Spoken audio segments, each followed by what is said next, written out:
your progression there, great news for British fans, and also there was a little bit of disappointment prior to the tournament with Andy pulling out. What was your reaction to that under the circumstances of his injury?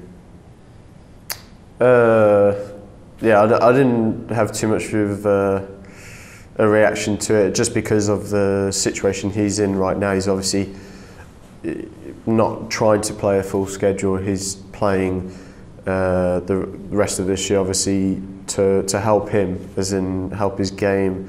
He's very much continuing his rehab, as well as trying to play matches, and I guess trying to find out where his body's at. So yeah, to go to Shenzhen, and of course if he's maybe feeling something, it would make sense and the smart thing to not play here and basically get ready. I think he's stopped for the season now, so basically to get ready for next year. So it's not too much of a surprise, but where he's at in his career and the type of injury he's had, of course he has to be very smart with the load he does with his body, basically. And you're obviously the man who replaced him as the British #1. Has that been significant at all to you? And any added pressure or anything like that? No, not too much. I mean, it's obviously a great honour to be British #1. It's one of those things, I think, when I retire or get older, you'll look back and be, proud that you were British #1. I'm pleased I am, but for me, I try and focus more on the world rankings and getting that up.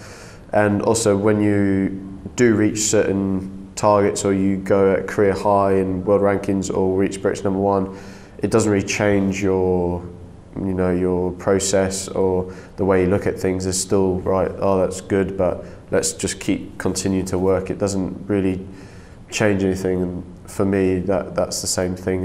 It's great I'm British #1, but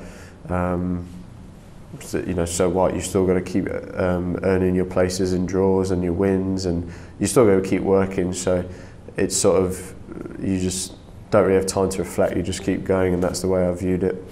And in terms of as it reaching that career high in your rankings, how much of it do you arrive at a tournament like this on an extra high, or what sort of impact does that have? Do you feel like you're on top form at the moment? It's always good when you're at career high, because it shows you're doing something right, you're going in the right direction. Right now, at this present moment, I'm more wanting to just focus on my game. So basically, since obviously Wimbledon, unfortunately I got a little bit ill, and then it took me time in the US season to really get going. Didn't win as much as I'd like, but I was just trying to chip away and just work at it. So yeah, after that I did a training block and went to Laver Cup, and now here. So I'm really just trying to focus on my game and where can I improve and stuff. So it hasn't really been so much looking at I'm at career high. That's I should be feeling confident, but it's more just looking at where I'm at with my game right now. So I think that win today, like you said earlier, was really good to come from behind and get a player like Djokovic.